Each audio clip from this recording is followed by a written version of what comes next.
ركت عيناي شوقا ولطيبة درفت عشقا فأتيت إلى حبيبي فحدأ يا قلب ورفقا. Wassalatu wassalamu ala sayyidina Muhammadin wa ala alihi sallallahu alaihi wasallam. Sahbati sahabat Fadilah al-Adil malam hadis simak selaku ketua umum PBNU para rektorat dan dekana dan bisa lain sebagai calon wali kota kita.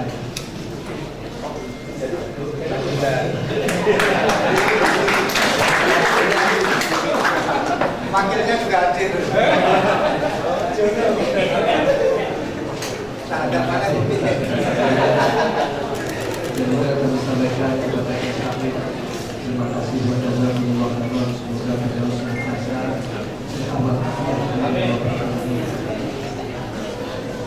Jadi sebenarnya yang antusias hadir di sini banyak sekali dari luar Tribakti ingin minta diundang, namun berhubung kapasitas yang tidak mencukupi, akhirnya membuat keputusan hanya internal Tribakti. Di sini ya maaf kepada para hadirin, waktu tempat tidak mencukupi, sekali tidak menduga yang hadir banyak sekali. Biasanya yang hadir kan cuma ruangan ini.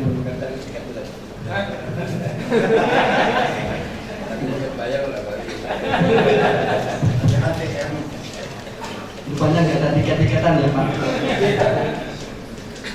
Tribakti yaitu didirikan atas kesadaran almarhum Kiai Haji Agus Ali. Pada waktu itu kiai-kiai di Kediri memikirkan bagaimana kelanjutan pondok salaf supaya tetap terikat dengan kiai, tidak lepas, tidak luntur akidahnya. Lantas didirikanlah Tribakti sekitar tahun 66. Pada waktu itu termasuk awal-awal pondok salaf yang punya perguruan tinggi adalah Tribakti, dulu namanya UIN, Universitas Islam Tribakti. Kalau di Jakarta ada Trisakti. Mengacu dengan ayat Allah Ta'ala, ya ayyuhalladzina amanu athi'ullaha wa athi'ur rasulah wa ulil amri minkum. Tribakti mengacu dengan ayat tersebut. Taat kepada Allah ini membutuhkan memahami Quran beserta tafsirnya. Taat kepada Rasulullah SAW memahami hadis beserta salah-salahnya. Dan taat kepada ulil amri membutuhkan memahami kitab kuning beserta pendapat-pendapat ulama dan perbedaan ulama. Jadi ulama itu oleh Allah dicetak, ditakdirkan untuk berbeda pendapat. Kalau tidak ada perbedaan maka akan sempit. Kalau sosial ikhtilaful a'imah rahmatun, jadi perbedaan umat, perbedaan ulama adalah rahmat. Jadi kalau kita hanya memakai kol satu saja kita akan lupa. Namun di akhir-akhir ini kita dipermasalahkan. Ulama-ulama dunia itu banyak sekali.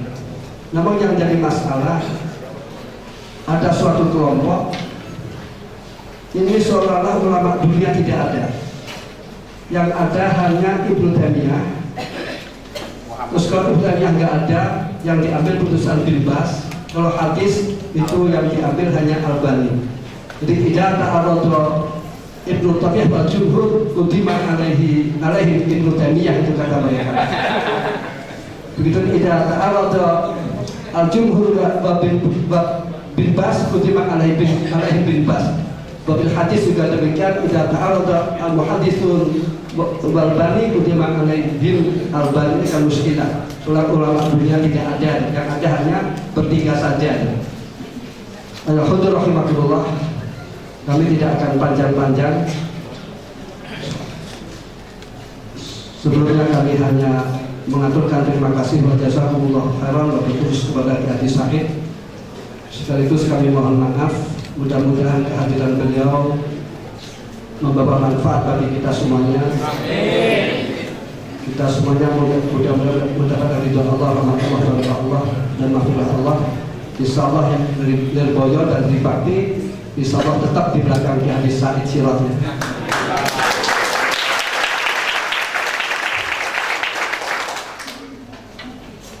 Ada kiai yang mengatakan itu saja dengan Kiai Said menerima, Kiai Anwar dengan Kiai Said menerima, Kiai menerima. Masa mereka tidak menerima? Apakah lebih hebat daripada Kiai Idris dan lain-lain?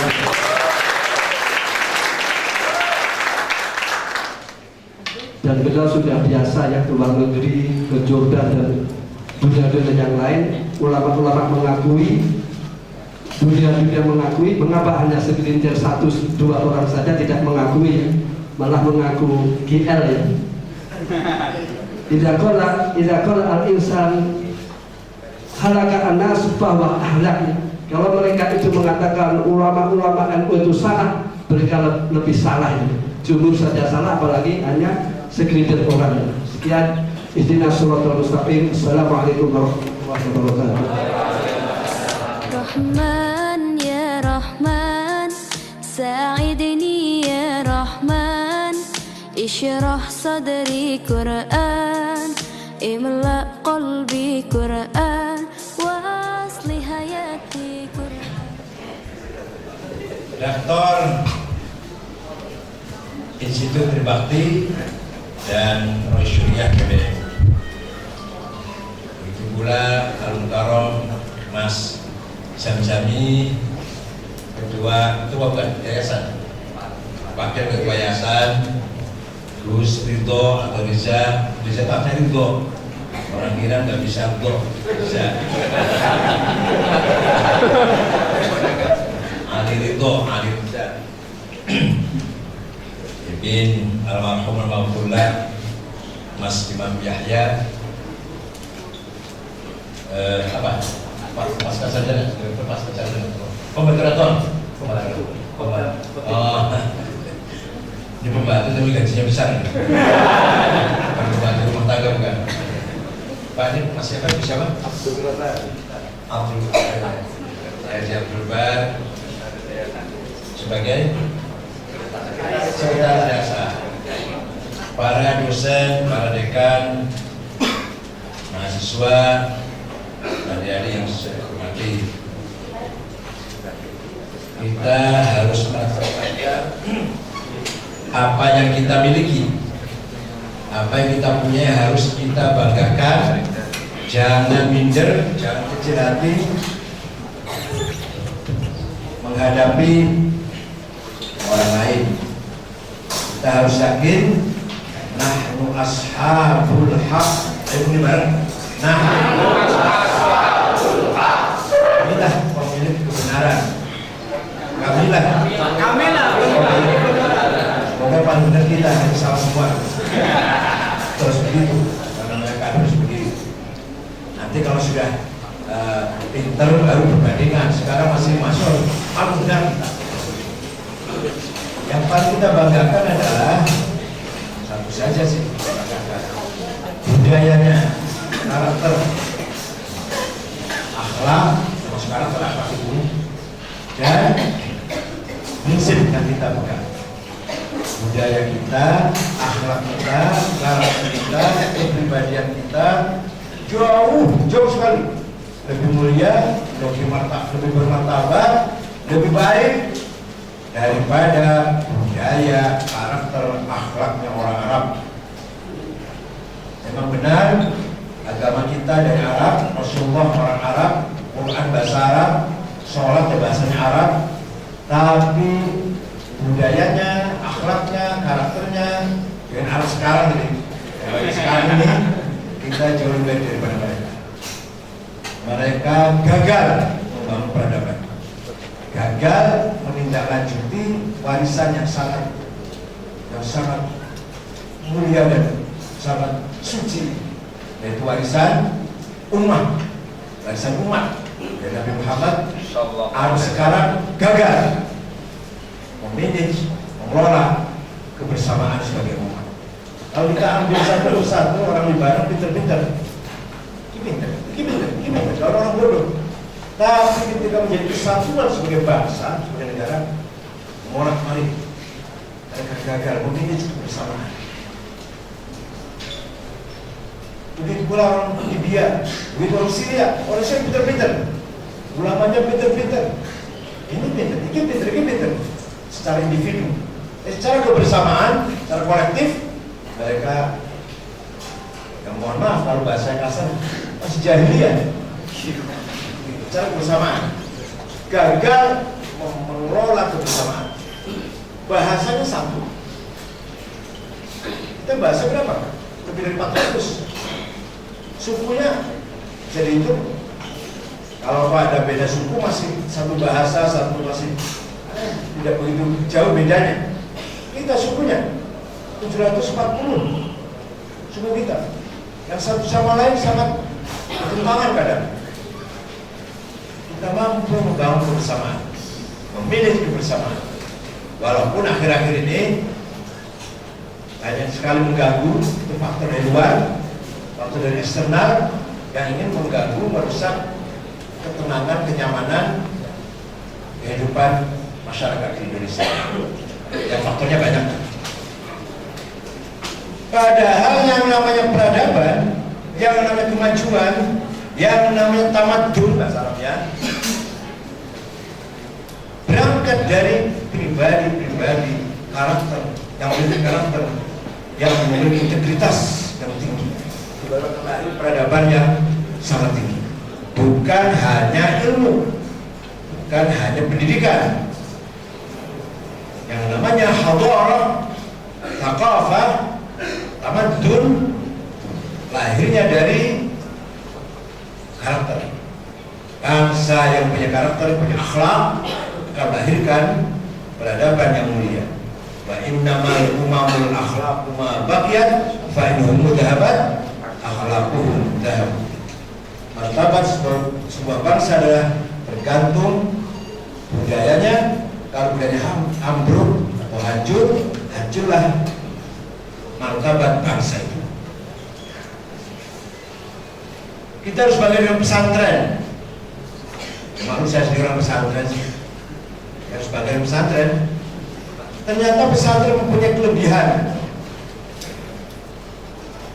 yang tidak dimiliki oleh di luar pesantren. Ada yang dimiliki, ada yang tidak. Pertama, di pesantren ada ta'lim, transfer of knowledge. Kiai memberikan ilmu kepada muridnya. Sama itu sih di sekolah yang lain, sama. Di luar sana juga sama. Tapi hebat dari pesantren, semangat untuk menguasai ilmu luar biasa. Bukan hanya demi ijazah, demi sertifikat, demi kertas selembar. Coba ngapain mafia? Apa sih? Itu apa berarti itu? Apa kalau sudah apa mafia kalau jadi PNS langsung 3 C, langsung 4 C? Enggak. Tetap aja kalau jadi PNS ya dari awal dulu, nggak ada bedanya dengan tidak hafal mafia. Kenapa kita hafal Quran? Quran dihafal. Kalau sudah hafal untuk apa? Kalau tidak cari demi agama ya. Secara materi, secara duniawi, orang hafal Quran rugi. Secara duniawi rugi. Apa kalau hafal Quran nanti langsung jadi dirjen? Itu menata karir loh. Gak ada apa-apanya itu.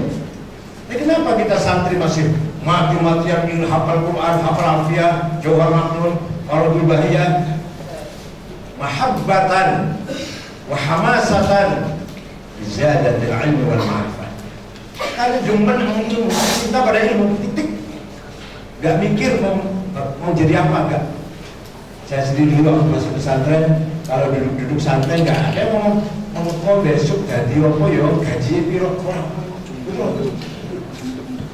paling sini kok bakalan jadi mantan sobat paling.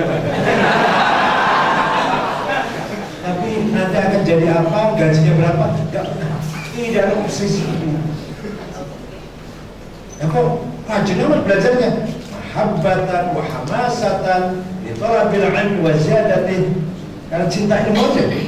Kapal Alfian sama-sama kapal satu kapal. Waktu itu saya 16 orang. Atau sekarang bilang di N10 P11 ya. Kapal P11 Ikhwan dulu. N10. Berapa sekarang kapal? Berapa anak sih? Dulu saya 16. Saya kalau kapalkan ke sawah-sawah. Sekitar ada 60 kan kapalkan kepada Said. Kapalnya kecil. Iya, kapalnya kecil dia. Idealnya paling 6 lah. Idealnya tuh.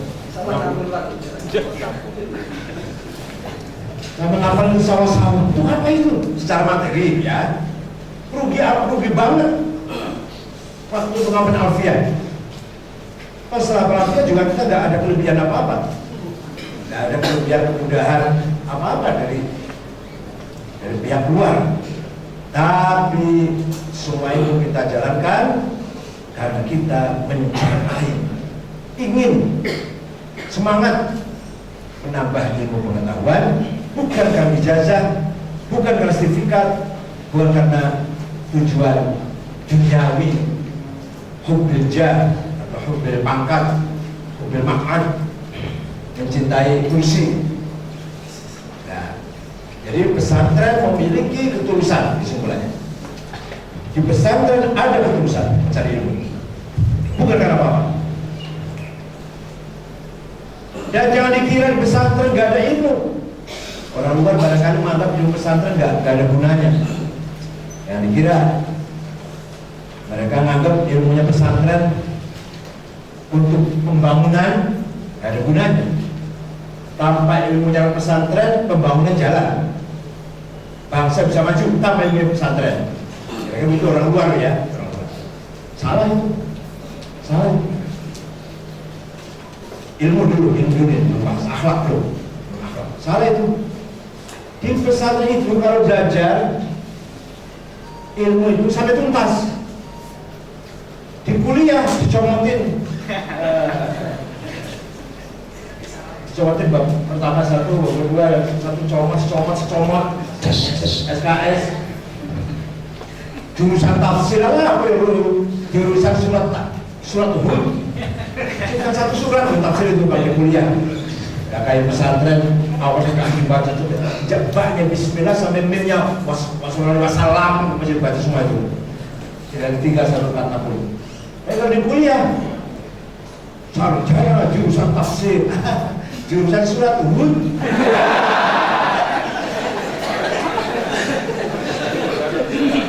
Itu pun syaratnya kalau dosennya rajin dan anaknya gak pernah sakit. Dosen gak pernah sakit, mahasiswa gak pernah sakit. Kalau dosennya sering gak masuk ke sakit, anaknya juga sering bolos, ya jurusan sarjana tafsir 1/4 surat Hud. Ada yang lain-lain. Enggak, ini di luar itu sama mas, sama. Di luar itu juga namanya Alfian, yang penting-penting aja. Semua dibaca tuh. Nah, sekarang setelah kita tahu kelebihan pesantren, tinggal yang kurang apanya? Yang kurang mengaktualisasikan, mengkontekstualisasikan kita yang baca di pesantren supaya munasabah lil waqi', mutabaqah lizzama. Kita tetap ikut. Tapi caranya supaya nyambung karo era now, zaman now. Contoh di Fathul Mu'in itu, masya Allah, kalau kiainya, kalau kiainya bisa memberi arti, memberi makna yang kontekstual luar biasa teman itu. Ini kiainya dulu ya, saya kritik nanti kan,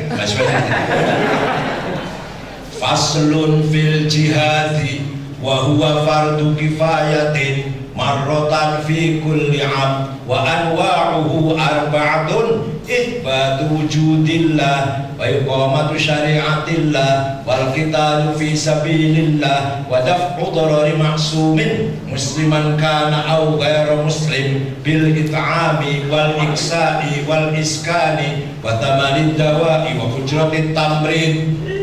Jadi kayaknya ini malah pasal ini nerangkan bab jihad jihad fardu kifayah ada 4 macam. 1, itsbat wujudillah, netepaken wujudnya Allah, wa iqamatu syariatillah lan gimana jenengaken syariatnya Allah, wal qital lan perang fi sabilillah. Yang lucu nomor 4, yang lucu, wa daf'u dharari ma'sumin lan nolak kemlaratane wong kang direksa. Paham ora? Nolak kemlaratane wong kang direksa. Paham? Kayaknya paham. Coba kalau saya terjemahkan gini, bahasa terjemahkan nih. Faslun fil jihadi, ini ada konsep jihad yang dipaparkan oleh Syekh Muhammad Zainuddin Al-Malebari dari kota Malebar, provinsi Malebar, kota Malebar, provinsi Kerala, India Barat. Jihad hukumnya fardu kolektif, fardu kifayah, fardu kolektif. Ada 4 macam. Pertama, itsbat wujudillah, menjadikan masyarakat beriman kepada Tuhan. Dalam syarahnya yang tolibin, iqamatu hujajin diniyatin naqliyatan au aqliyah itsbat wujudis shani. Syarah ngomongnya gitu. Apa artinya?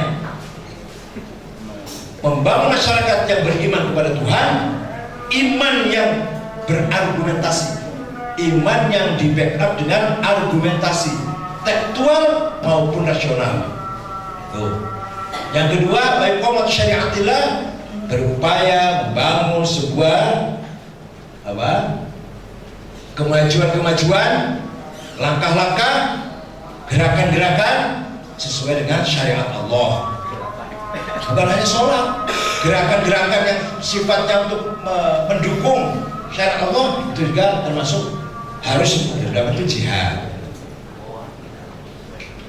Kesejahteraan, keadilan, pendidikan, rumah sakit, dan seterusnya, pertanian yang maju, peduli pada fakir miskin, itu juga iqamatu syariatillah. Ya. Wal qital fisabilillah, siap perang dalam mempertahankan agama, negara, dan bangsa. Yang terakhir, wadaf'u dharari ma'sumin, dan memberi perlindungan kepada seluruh warga masyarakat yang baik-baik. Itu berarti, itu artinya nolak kemlaratkan yang tadi dulu. Memberi perlindungan, memberi jaminan kepada seluruh warga masyarakat yang maksum, man asamallahu dima'ahum wa anfusahum wa ardhahum. Orang yang bukan orang penjahat, bukan pelaku kriminal, orang punya hak sipil yang penuh. Orang memiliki hak tarbiyah, paling akeh saja tarbiyah. Saya langsung di guru PGRI langsung. Oke, bagian dari guru lah. Tarbiyah itu puncaknya pendidikan. Tarbiyah itu dari kata Rabb. Allah itu Rabbul Aulad, menciptakan anak Allah. Nah, kiainya ini murabbi, yang melanjutkan, yang menyempurnakan, yang meningkatkan ciptaannya Allah.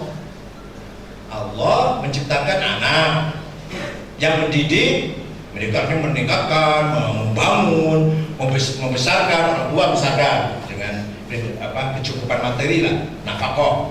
Nah, ketuhan ketika dididik dengan ilmu pengetahuan, berarti kiai ini adalah murabbi, yang meningkatkan kualitasnya, membangun kemanusiaannya, membangun karakternya, mencerdaskannya, menjadi orang pintar. Namanya murabbi. Berat atau ringan tuh? Berat. Fungsi kiai itu meneruskan apa yang telah dimulai oleh Allah. Jadi yang dimulai oleh Allah diteruskan oleh kiai. Allah menciptakan dengan segala kesempurnaannya, ada otaknya, ada hatinya, ada perangkat yang sempurna, indera yang sempurna, kiai yang akan mengelola. Maka manisan yang kita makan roti itu apa, nanas, apa jeruk, apa dari mangga, bahasa Arabnya murabba, murabba, yang sudah jadi murabba. Tarbiyah. Jadi tarbiyah itu arahnya kemana tarbiyah ini? Tekanannya paling besar di mana? Bukan pada ilmu, bukan pada kesadaran, jadi itu ada, bukan pada pengamalan ilmu, bukan. Al-wa'yu dini, kesadaran, kepekaan, sensitivitas beragama. Itu datang dari tarbiyah. Makanya antara lain kiai itu mendukung santrinya dengan doa.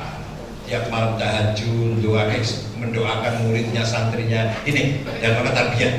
Dalam rangka tarbiyah. Kalau bocah nakal didoakan, bukan dimarahi, bukan didoakan. Ada orang kecewa, putus asa, dibangun supaya tidak kecewa. Bapaknya meninggal, dihibur, jangan putus asa. Ini kalau aku lah, semua bubangan.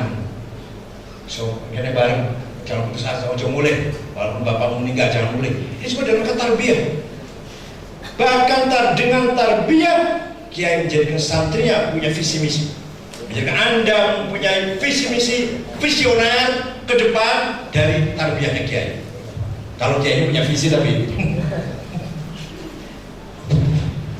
ini ya.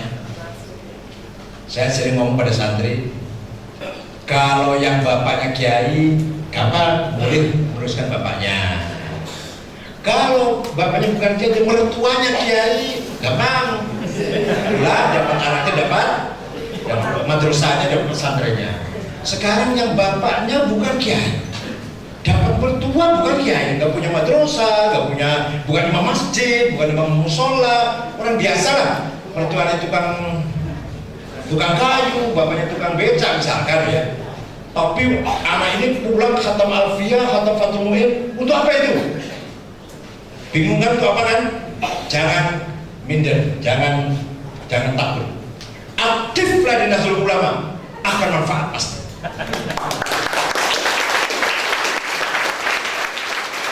Suriah, Bukati, Mu'akwan, lembaga Batu Masail, pasti manfaat di NU itu. Jadi NU itu merupakan apa? Kelanjutan dari pesantren. NU merupakan wadah tarbiyah kita di masyarakat. Kalau tadi tarbiyah selingkupnya pesantren, di NU menjadi mendapatkan tarbiyah lebih luas lagi, lebih universal lagi masalah, lebih besar lagi tantangannya. Tarbiyah di NU. Jadi kalau ada orang kritik saya, itu sebenarnya mereka nggak tahu. Ya nggak apa-apa, kritik nggak apa-apa sih. Ada orang yang benci dengan saya, dikira masalah seperti masalah mimpin pesantren. Orang udah takut juga saat itu. Jangan, nggak sudah takut kan? Tapi di NU Jakarta, tamu yang macam-macam. Tamu ada yang non Muslim, luar negeri, dalam negeri. Ada tamu itu nipu, ada yang menjebak, ada intel. Tarbiyah itu tarbiyah. Dan nggak ada di sekolah itu. Kepemimpinan itu dari sekolah, sama nggak akan dapat dari sekolah ada itu pengalaman dari tarbiyahnya, tarbiyah ruhaniyah. Nah, sedangkan tantangan kita yang paling besar yang dunia ini ada empat saja, jangan banyak-banyak. Satu, kezaliman politik, al-zulmu al-alami fis siyasah. Zalim internasional di bidang politik. PBB itu merupakan persatuan bangsa-bangsa. Di sana tempatnya bangsa-bangsa negara-negara berkumpul setara. Tidak bedanya Amerika dengan Kuwait yang kecil, dengan Brunei yang kecil, tidak ada bedanya. Haknya sama di PBB itu. Itulah idealnya itu idealnya. Sehingga ketika ada konflik, PBB bisa menjadi mediator. Kalau ada kecelakaan, musibah, kelaparan, apa, PBB bisa mencari jalan keluarnya lah. Jangan pandang bulu, tidak pandang bulu. Ternyata pada prakteknya tidak. Kata-kata hak, menegakkan hak asasi manusia, hak asasi berbangsa dan bernegara, setara semuanya, kesetaraan, tidak ada di sana. Di PBB itu ada namanya paling Dewan Keamanan, Majlisul Amn.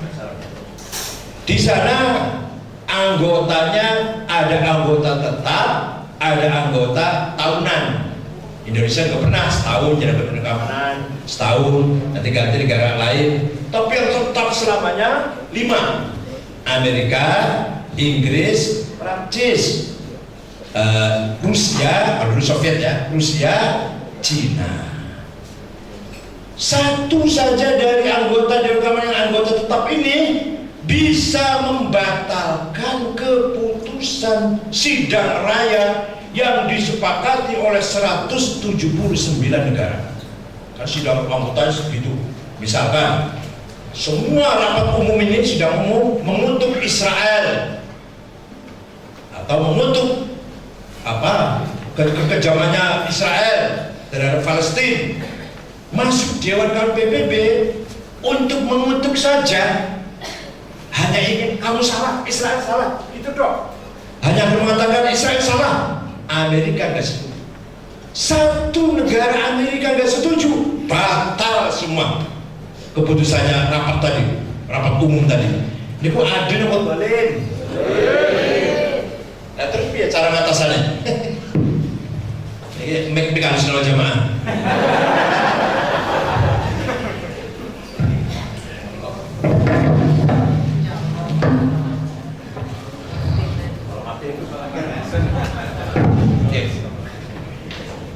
Satu saja Amerika nggak setuju, gugur, batal keputusan rapat yang 179 negara itu.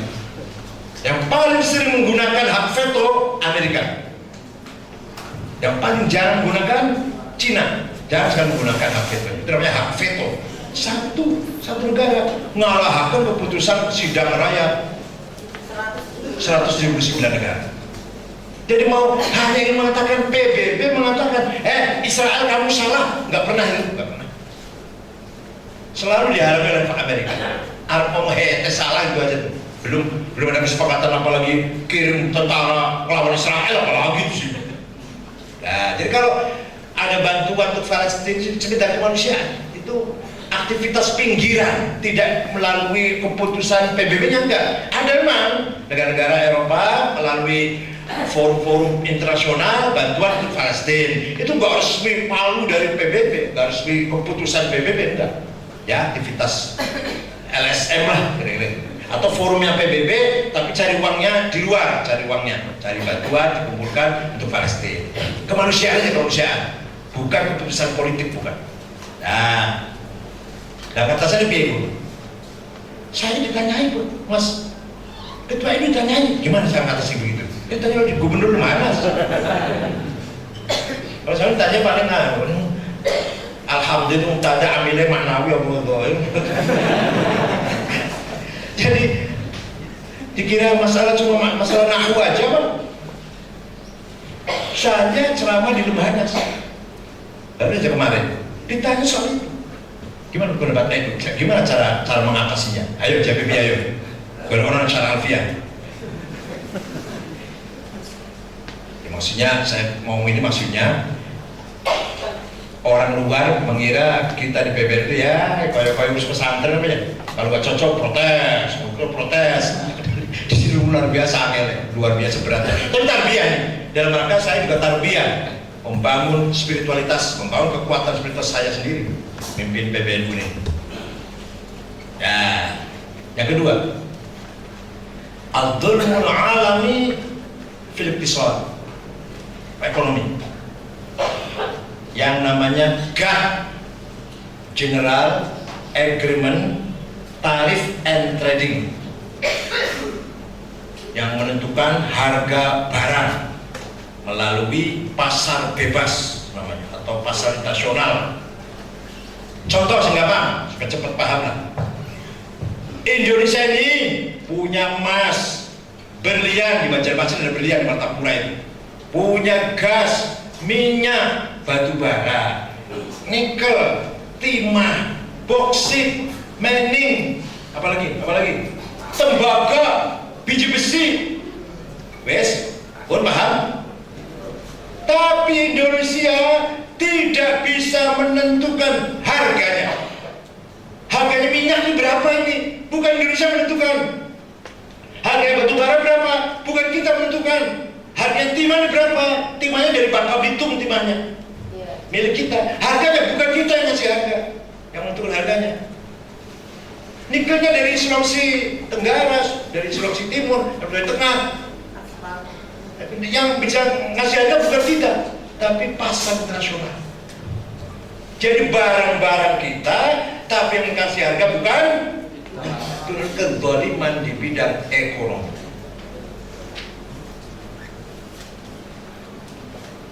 Ya ada sih, ada yang barang-barang kita dan yang menentukan harga kita, ada itu banyak, antara lain tumpang ya.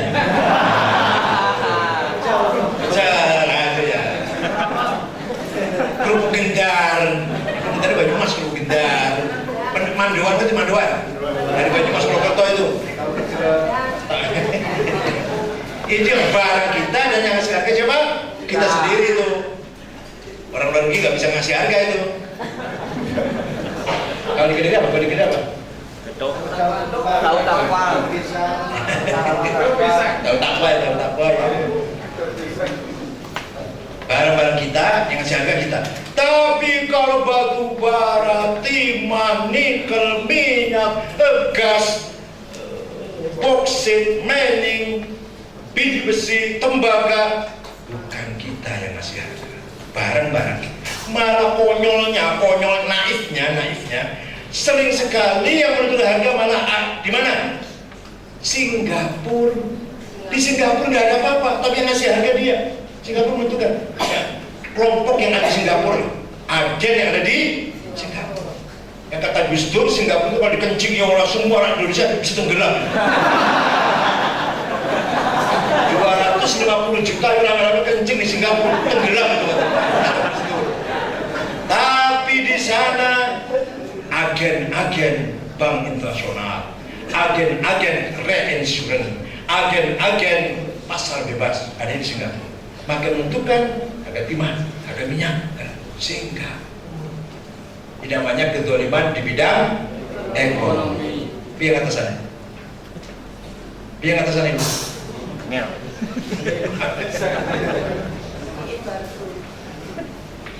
Yang ketiga, kezaliman di bidang moneter. Ceritanya. Dulu uang itu pakai emas. Ya emas. Seharga pirang gram emas, 5 gram bisa beli ini. Emasnya ini cuma 1 gram untuk beli ini. Uang perak, dirham, dinar tuh untuk beli ini. Harganya seharga emas. Lama-lama Columbus menemukan Amerika penduduk aslinya orang Indian, orang hitam, kulitnya hitam Indian, suka tembakau, suka merokok, supaya santri boyo lah orang Arab. Masih ada gudang garam yang murah, masih ada ya? Gudang garam yang parkiran tuh loh, afkiran. Betul, gudang garam afkiran terus, yang capnya kuali terus atau ada ya? Dulu saya kalau beli rokok tuh beli rokok yang gudang garam yang murah itu, yang dindingannya salah, yang capnya kebalik, yang murah, jauh murah sekali. Sekarang nggak ada ya? Itu banyak gitu di Banjar sendiri. Orang Indian suka merokok, gila dia merokok. Pokoknya kalau nggak merokok bisa nggak waras. Nah, ternyata di Amerika banyak emas.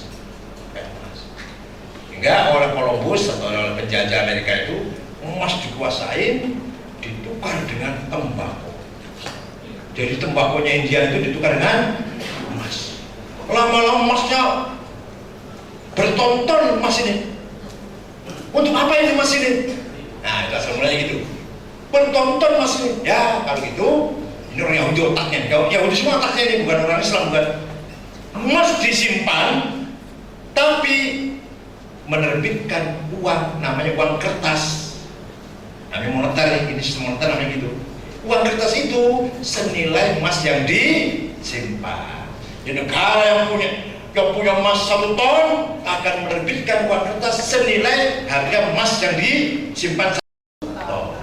Nah, oke, itu berjalan mulai uang kertas yang sah. yang disahkan oleh pemerintah negara berdasarkan kolateral emas. Lama-lama terjadi gap yang luar biasa. Lah iya negara itu emas, kalau negara itu nggak punya emas, terus gimana bisa nyetak uang? Oh harus disimpan, harus punya simpanan emas kolateral. Akhirnya pada tahun 60-an ada kesepakatan namanya kesepakatan Britain. Ini Presiden Kennedy nggak setuju sebenarnya, maka Kennedy sampai tembak tuh antara nggak setuju ini. Apa? Bukan emas yang jadi kolateral, mata uang dolar Amerika. Indonesia mau menerbitkan 1 triliun rupiah harus nyimpen dolar sekian, 13,5 triliun harus punya 1 miliar dolar. Dolar disimpan itu. Kita Amerika yang disimpan. Tadinya emas sekarang dolar sekarang. Dolar disimpan dan terus dikeluarkan 13 triliun lebih sekian, 13,5 triliun lah. Itu karena punya uang, punya simpanan kolateral 1 miliar dolar.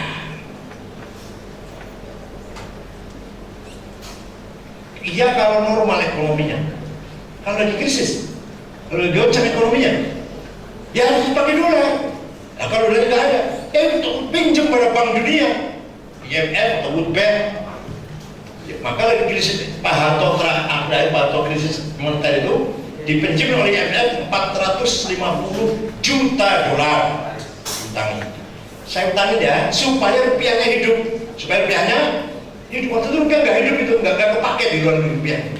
Supaya rupiahnya ada harganya, saya pinjemin dolar ya saya pinjemin. Simpen saja, jangan pakai ya. Dolar ini hanya untuk membackup rupiah. Saya pinjamin tapi jangan tapi ada bunganya loh ya. Paham betul? Saya pinjemin, jangan dipakai, ada itu kezaliman moneter. Maka setiap kita, sampai masih yang sesatu juga aneh, ini setiap kiai belanja atau Gus Rizal belanja dengan kartu Visa atau Master, begitu ngesek seret, berarti dukung kekuatan dolar. Ya saya sendiri juga dia akan baca. Masa kalau uang, belanja mobil itu, beli mobil pakai uang itu, berapa gerobak uangnya itu? Ya begitu seret kartu, kita berarti memperkuat dolar. Dolar Amerika gak akan ambruk ila yaumil qiyamah, ila yaumil ma'thum, gak akan ambruk karena selalu didukung oleh kita. Uang dolar gak akan bangkrut ila yaumil. Siapa yang dukung? Kita. Karena kita selalu belajar pakai kartu Master atau Visa itu. Ya kalau kamu sadar belum tahu lah maksudmu apa. Ada. Uang rokoknya udis kok.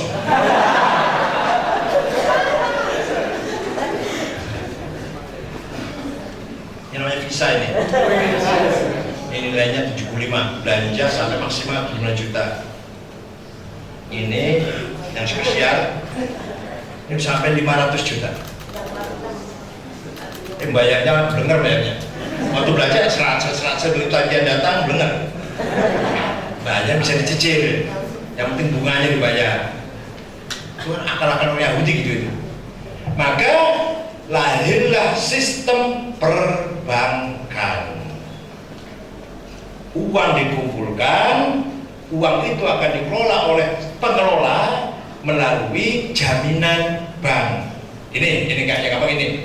Saya punya uang, tapi saya nggak punya keahlian atau nggak punya kesempatan, nggak punya waktu untuk mengelola, atau nggak bisa. Saya punya utang nggak bisa mengelola. Ada si A, si Ahmad bisa. Saya punya ilmu perdagangan, saya punya keahlian dagang, keahlian bertani. Nah, silakan pinjam uang saya. Tapi ada yang jamin keselamatan berdua ini, yaitu namanya bank. Jadi bank itu pihak ketiga yang menyalurkan uang seseorang atau siapapun untuk dikelola oleh orang lain, pihak lain. Jaminannya ada.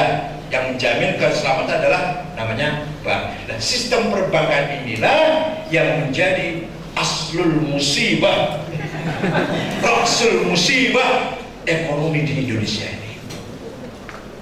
Coba waktu zaman Orde Lama atau Orde Lama Bung Karno, memang kita rasakan jarang orang punya mobil, masih terbelakang, beli mobil aja sulit, beli sepeda motor jarang-jarang, orang punya sepeda motor jarang-jarang, pergi haji masih sulit. Sekarang Masya Allah, punya uang 500.000 dapat motor, punya uang 25 juta dapat mobil, sepertinya nyicil. Asli musibah betul, asli musibah. Sehingga kita ini menjadi masyarakat yang materialistik, hedonistik, mengejar kepuasan, hubbul istimta, hubbul tamattu', warfahiyah, mencintai kemewahan. Ini gampang mengejar kemewahan. Mercedes itu berapa? Berapa uang pertama kalau beli Mercedes? Karena saya punya Mercedes bukan dapat beli, saya nggak tahu. Berapa sih benernya? Mercedes bener? Pak Jono yang Pak. Mercedes. Berapa? Uang pertamanya itu berapa? Uang DP. Ini uang DP ya, DP-nya berapa? 200 juta bisa Mercedes. Yang harganya 2,5 miliar. Semua bisa. Itu semua bisa. Ingin punya Avanza, ya murah Avanza kalau jual banyak. Sampai sekarang haji bisa utang dulu, ditalami dulu oleh bank. Maka haji ngantri sampai 30 tahun di Jawa Timur ini. Jadi kemudahan, kemajuan bidang finance mengakibatkan baiknya banyak, tapi juga negatifnya juga banyak. Apa negatifnya? Masyarakat Indonesia, bangsa bergantung pada utang, bergantung pada jaminan bank, bergantung nasibnya pada bank, dan akan menjadi bangsa yang hedonistik, hubbul tamattu', warfah, ingin mewah, ingin kaya, ingin glamor. Bangsa yang jadi egois, kamu penting saya kaya, saya punya kenalan, saya punya bisa utang bank, yang lain nggak bisa, kamu penting saya kaya. Jadi orang petani biasa nyawa 10 hektar kan menghidupi para petani semua. Ayo bareng-bareng, kamu macet, kamu nyangkul, kamu bajak, kamu manen, kamu nanam, kan gitu. Ada spirit kebersamaan kalau pertanian. Ya kalau utang bank, kamu saya dapat, tapi saya nggak dapat. Kalau kamu salah sopo melarat.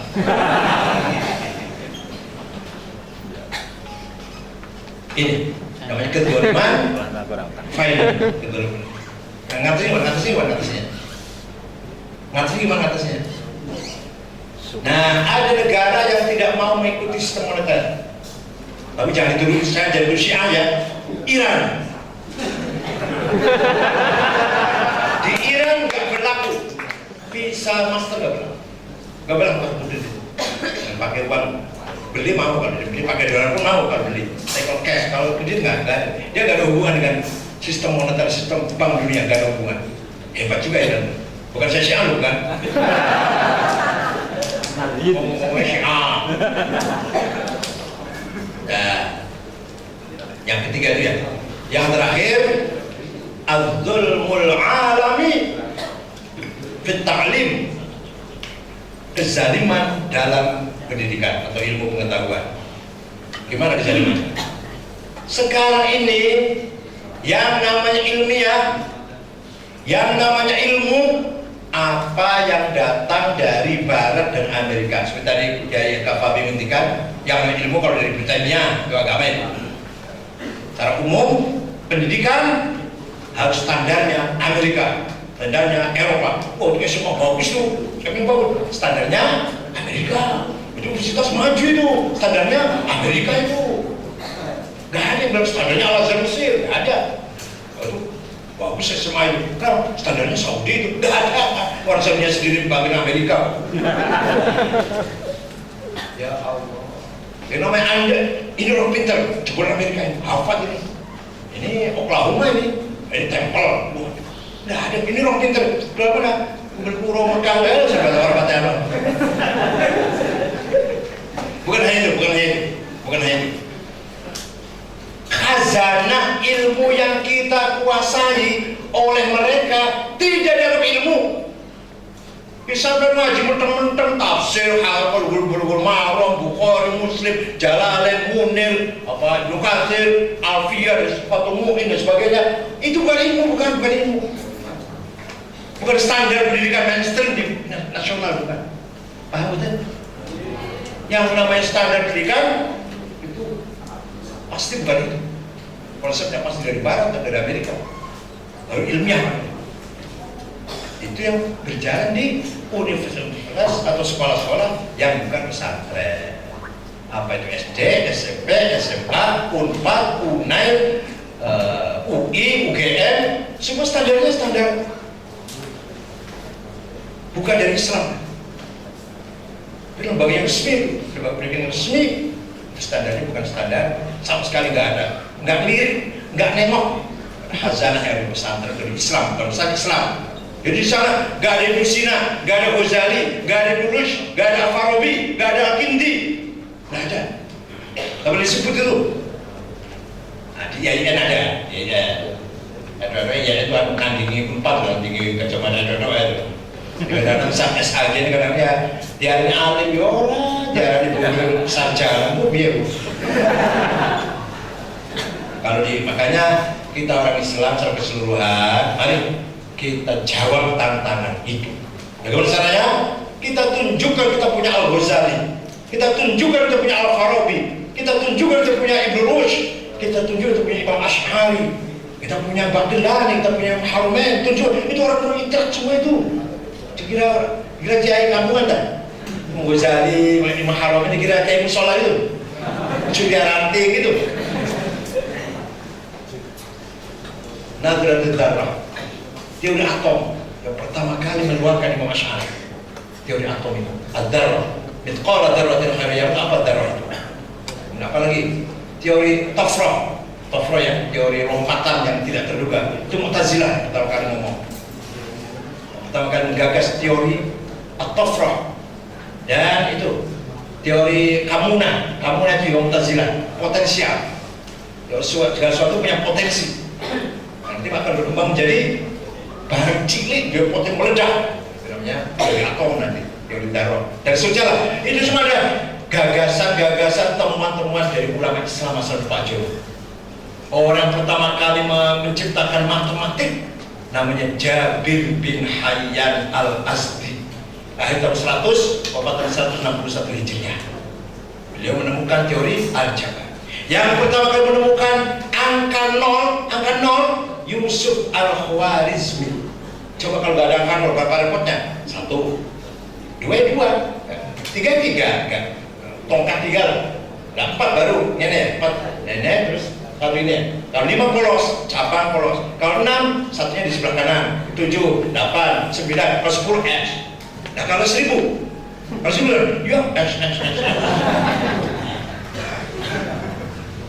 Gitu datang nol itu bukan angka, nol itu zero, zeronya kosong. Maka memudahkan matematik. 10, 1, 0, 10 dan kosong, 1 dan kosong. Itu pertama kali menggagas namanya Yusuf al-Khwarizmi. Sebelum itu betapa repotnya. 10x, 20, 2x, 33x, 100, 10x jajar, 10x. Iya betul, sebelum itu. Setelah dari 0 gampang, 100, 0-nya 2, 1000, 0-nya 3. Ya, itu Yusuf al-Khwarizmi. Orang pertama kali menggagas apa? Navigasi, alat navigasi. Asal mulanya orang Islam di tengah padang pasir, di laut, mau sholat golek kiblat, asal mulanya salah. Asal mulanya itu cari tengah-tengah laut, kiblatnya mana, mau sholat, tuh ya padang pasir, lahirlah alat apa namanya kompas pandok. Siapa yang pertama kali menggagas? Ahmad bin Majid, Vasco da Gama, pelancong dari Portugis, mengitari benua Afrika, sesat, diselamatkan oleh pandongnya Ahmad bin Majid. Sampailah dia ke kota Calicut, India Barat tahun 1455. Ke pelancong terkenal namanya Vasco da Gama dari Portugis.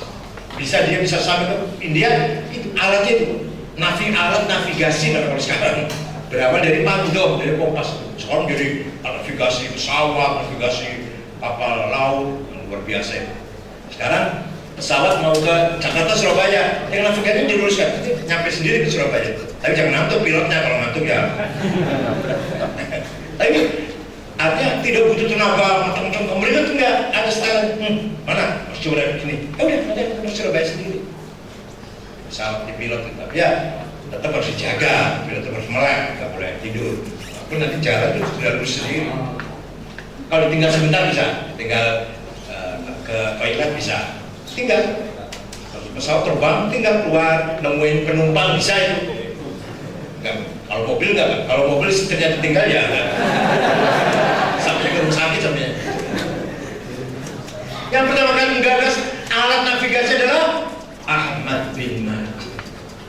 Yang pertama kali menyelidiki penyakit cacar hisbah Abu Bakar Ar-Razi dalam kitabnya Al-Hawi yang sampai sekarang masih ada di Sorbonne, Prancis, di perpustakaan Sorbonne. Kitabnya itu bahasa Arab. Hari ini Prancis kitabnya yang asli, tulisan tangannya dari Prancis. Orang pertama kali menyelidiki ruang angkasa planet Abdurrahman Ibnul Hawqal. Orang pertama kali menyelidiki peredaran darah dalam tubuh manusia Ibnun Nafis. Orang pertama kali menggagas alat musik organ namanya konun, bahasa Arabnya konun, Al-Farabi, Abu Nasr Al-Farabi. Kitabnya besar. Saya punya kitabnya Al-Musik Al-Kubra, The Book of Music. Al-Farabi yang pertama kali memajukan musik.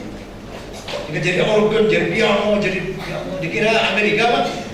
Dikira Inggris apa? Belum ada pun bahasa Amerika. Australia masih tempatnya pembuangan bajingan-bajingan kakap dari Inggris. Di Inggris itu kalau ada bajingan yang besar dibuang Australia. Seperti tadi Sakambangan lah. Gitu. Jadi Australia itu sekarang itu keturunannya bajingan-bajingan. Tenang, betul. Bukan guyon, betul. Tidaknya bajingan besar dibuangnya ke Australia dari Inggris.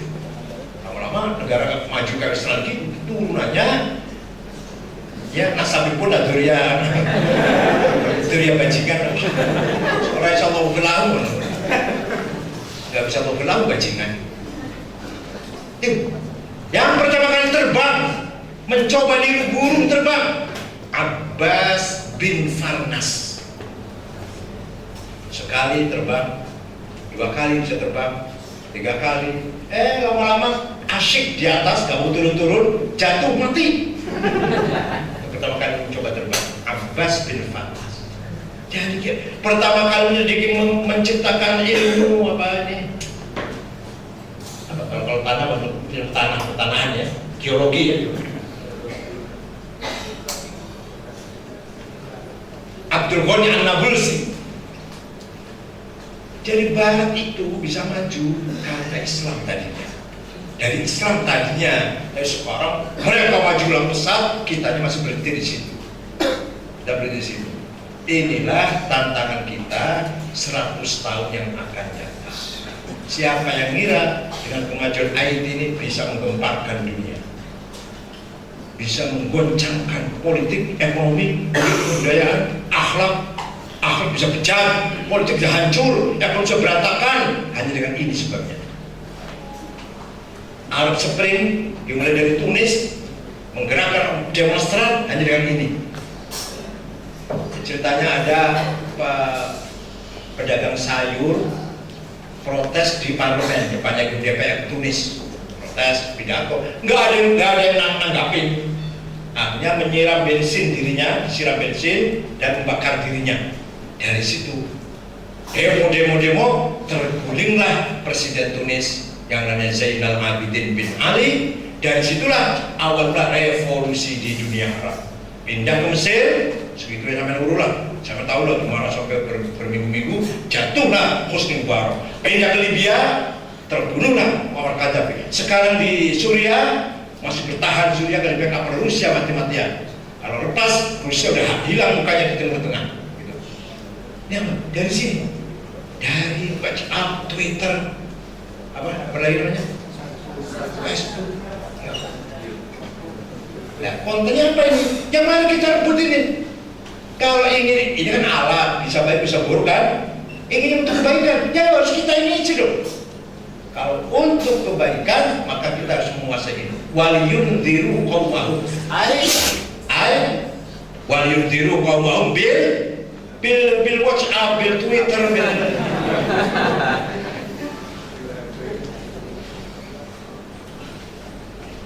ud'u ila sabili rabbika bil hikmati ay bi Twitter wal ma'til hasani ay bil seminar wajadilhum bil diskusi. Itu artinya bil hikmah itu sangat luas antara dengan bil radio, bil televisi, bil Twitter, WhatsApp dan SMS, berarti bil hikmah semuanya itu.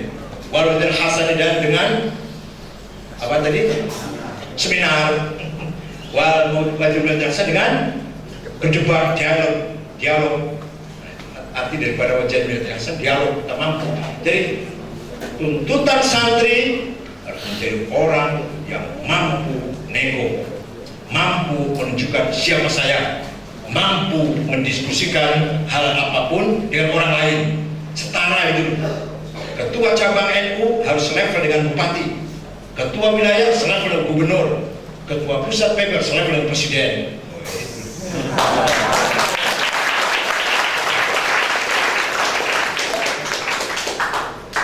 Bukan berarti oposisi, bukan, tapi selevel, bisa diajak ngomong.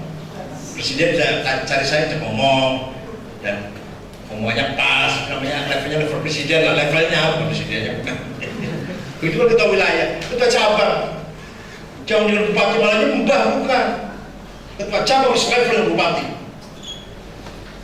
Siapa yang butuh? Yang butuh ente sini, bukan saya ke situ, bukan. Itu sekali-kali gitu, sekali-kali. Nah, kalau udah pernah ke situ baru ditanya kantor. Ke Jokowi dulu yang ke PBNU. Nanti akan 212 tuh demo-demo tuh. Presiden dulu yang ke PBNU, saya terima. Nah, setelah itu baru undang dia, baru saya mau. Sekali-kali gitu. Nah, inilah sekedar apa motivasi ya, motivasi agar kita punya kesadaran bahwa kita ini ditantang oleh dunia yang sangat global. Zaman yang sangat rumit ini, yang sangat penuh dengan fitnah, mamdu'atun bil fitan wal mihan wal masaib wal balaya. Jadi harus kita respon dengan itu. Dan Anda yang masih belajar di sini, selesaikan belajar, tuntaskan belajar. Jangan lupa selesai dari belajar bukan berarti selesai masalah. Justru dimulainya masalah ketika sudah menyandang sarjana. Menyandang sarjana baru akan memulai masalah. Itu belajar bukan masalah, belajar bukan masalah. Apalagi beasiswa, apalagi bukan masalah. Gitu selesai belajar, disuruh mulai ada masalah. Bagaimana kita masih mempertahankan prinsip-prinsip kita, prinsip Ahlus Sunnah wal Jamaah yang selalu beradab, bermartabat, berbudaya, berakhlak. Santri itu adalah orang Islam yang menghormati kiai. Bukan berarti harus pesantren digoyong. Siapa tahu ada orang nggak pernah pesantren, tapi hatinya hormat kiai, sudah santri namanya. Gitu ya. Kita tentang sangat besar dan saya sampai tahun 20 ini sudah selesai. Ayo silakan, siapa yang akan ganti saya, silakan. Saya wariskan persoalan tadi itu, berat-beratnya itu. Silakan lanjutkan, selesaikan. Saya nggak mampu menyelesaikan 4 hal tadi, saya nggak mampu. Maka saya wariskan kepada ketua yang sudah datang dan setelah saya. Selesaikan yang 4 tadi itu. Al-dhulmu fis siyasah, al-dhulmu fil iqtisad, al-dhulmu fil naqd, wal-dhulmu fil ilm, fil ta'lim. Nah, silakan teruskan yang nanti setelah saya. Mudah-mudahan ada manfaatnya ya. Mudah-mudahan ini sekedar silaturahim, sekedar membuka wacana, memberikan motivasi agar kita sadar ada persoalan. Kita ada persoalan kita ini. Jangan enak-enak, dan ada masalah yang harus kita sendiri yang menjawab tantangan. Mohon maaf Kiai Kafabi, Kiai Zamzami, Mas Reza, Kiai Abdul Bar, mohon maaf Gus Saiz. Mari kita doakan Gus Saiz sukses. Allahumma la sahla ma ja'altahu sahla, sahil umur Gus Saiz. Wa bal maqasidahu wa hajatahu hajati wa dunya wal akhirah. Amin. Syukran wa dumtum fil khair wal barakati wan najah. Wallahu a'lam bishawab. Assalamualaikum Waalaikumsalam warahmatullahi wabarakatuh. Tepuk tangan dulu.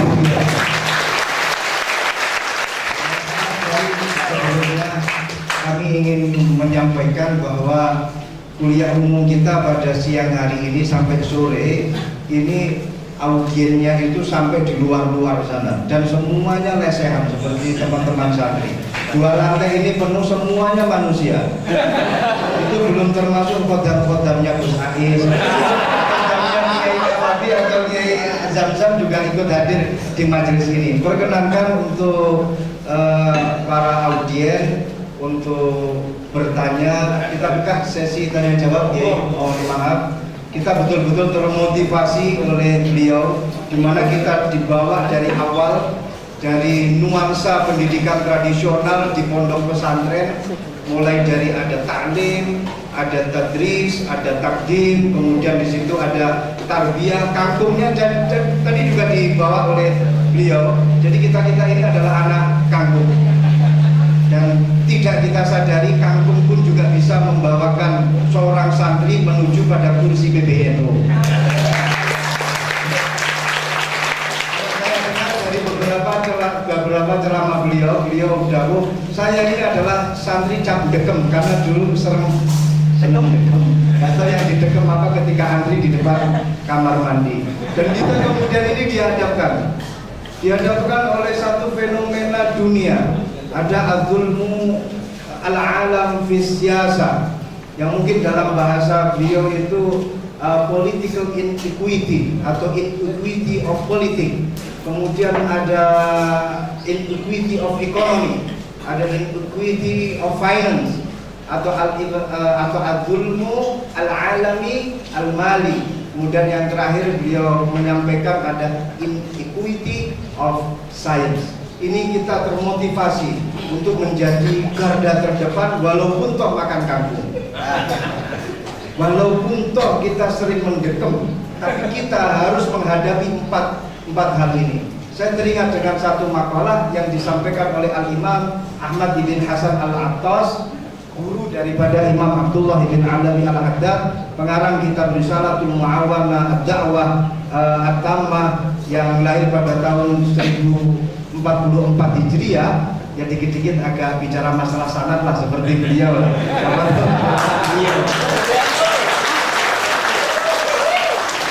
Imam Hasan bin Ahmad Al-Attas itu berkata, "Man arada taqaddum fa alaihi bi kutubil mutaqaddimin." Barang siapa yang ingin berada di barisan depan, di garda depan, berarti harus berpegangan dengan para ulama mutaqaddimin, berpegangan dengan para kiai, berpegangan dengan pondok pesantren. Wa man arada ta'akhur fa alaihi bi kutubil mutaakhirin. Kalau mau berada di barisan belakang, ya wis kono sama, lepas dari pondok pesantren, lepas dari kitab kuning. Ini makalah ini meyakinkan kepada kita semuanya bahwa semua permasalahan yang beliau sampaikan, insya Allah yang hadir di sini siap untuk menyelesaikannya. Dan sekarang kita akan buka sesi tanya jawab, tidak banyak-banyak. Saya persilakan 50 penanya saja. Kita mulai dari yang depan, kemudian tengah, kemudian belakang. Yang tengah ngacung ada nggak? Atau yang luar ngacung? Mohon dipilih Pak Ronggo. 1, kemudian 2, ya.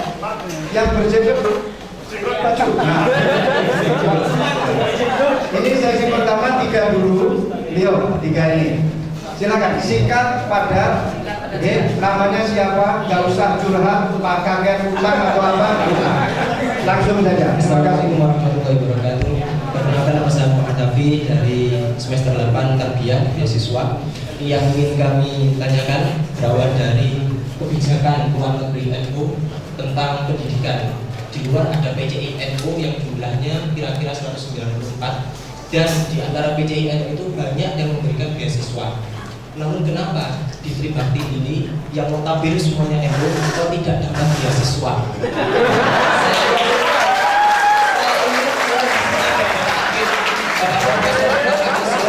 Ini untuk menandatangani MOU bagaimana agar IAIN Tribakti ini minimal lah 10 yang terbaik bisa langsung mendapatkan beasiswa ke luar negeri. Bisa S2 bahkan S3. Setidaknya dari kampus hanya mencari 9 karena yang satu saya. Assalamualaikum warahmatullahi wabarakatuh.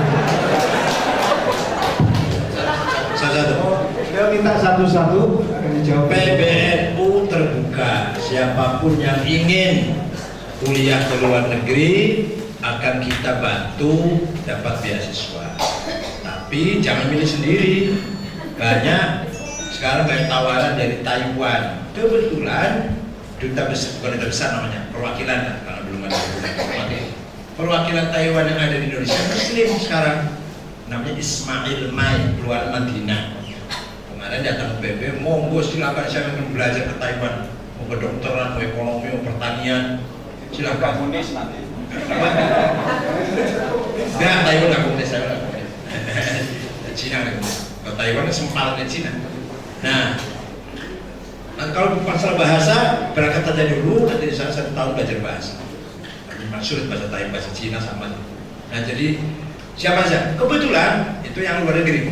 Kebetulan Maroko juga tiap tahun pastinya nawarin. Kemarin 20, Sudan sudah buka. Dulu Libya, dulu waktu Gaddafi masih hidup, saya memberangkatkan selama semenjak kenal Gaddafi sampai kemarin Bapak di Jatuh 107 yang saya berangkatkan dari Libya itu. Sekarang udah putus, Sudan masih, Maroko sedikit, Maroko tuh apa, kemampuan juga sedikit mereka beasiswa itu. Dan seleksinya juga ketat. Gitu. Dan kalau luar negeri, yang sekarang betul-betul menawarkan itu Taiwan, India udah nawarkan, India, yang paling sulit ke Amerika, Australia kalau bahasa Inggrisnya bagus, kalau Australia bisa. Kalau beasiswa dalam negeri yang ngasih beasiswa dari sini, kebetulan ketua RPDP itu orang Gresik, orang Jagapura, namanya Dr. Sofan Effendi, alumni Kanada, pegang dana beasiswa yang jumlahnya 26 triliun rupiah. Yang paling banyak itu ya untuk riset, kedokteran, itu siap dengan NU kerja sama Indonesia. Akan beberapa yang sudah dapat juga banyak. Anak NU banget, orang NU banget dari Cirebon. Monggo, saya silakan daftar. Silakan. Kalau ke Maroko minimal hafal Quran 5 juz, paling tidak sekitar 10 lah. Begitulah hadisnya minimal 20 hadis. Kalau mau ke Taiwan, setahun berangkat ke sana belajar bahasa dulu sana. Banyak tawaran Taiwan, banyak tawaran. Baik dari Ismail itu atau dari Buddha Suci. Buddha Suci itu di sana ada yayasan milik orang Buddha, kaya raya, bagi-bagi beras setiap tahun. Jawa Barat, semua yang butuh kasih beras. Misalnya saya aja pernah mendapat beras 20 ton, tenang. Kalau presiden minta mau saya dari orang Buddha, kalau mau ayo saya mintakan dari orang Buddha tadi. Buddha Suci, kenapa mobil tuh? Namanya Buddha Suci. Ya itu juga nawari apa? Beasiswa. Terima kasih. Jadi tadi yang tanya beasiswa dari fakultas apa? Prodi beasiswa. Prodi beasiswa. Prodi PAI beasiswa. Program beasiswa. juga. S2 PN beasiswa. Beasiswa. Saya pun juga gitu loh. Ya monggo silakan penanya berikutnya. Assalamualaikum warahmatullahi wabarakatuh. Terima kasih Pak Said. Alhamdulillah untung berjilbab terpilih, tapi nggak baca. Yang ingin saya tanyakan cuma 2 Prof. Seperti keterangan penjelasan tadi ada Qodiyah atau Qodoya Sasih Arba tadi. Di antaranya Al-Zulmu, Al-Alami Asyasi, dan yang menarik yang kedua episodi. Nanti tolong sedikit bocorannya saja, Prof.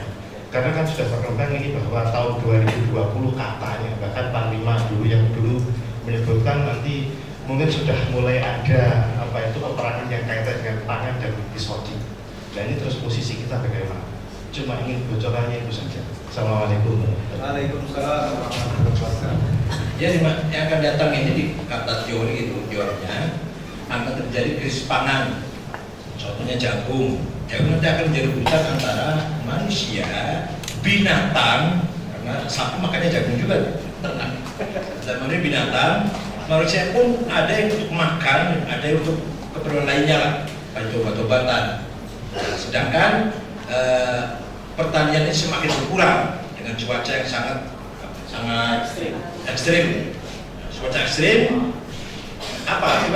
Akibat hutan-hutan digundulin, juga mengakibatkan cuaca ekstrim, angin puting beliung, longsor dan sebagainya.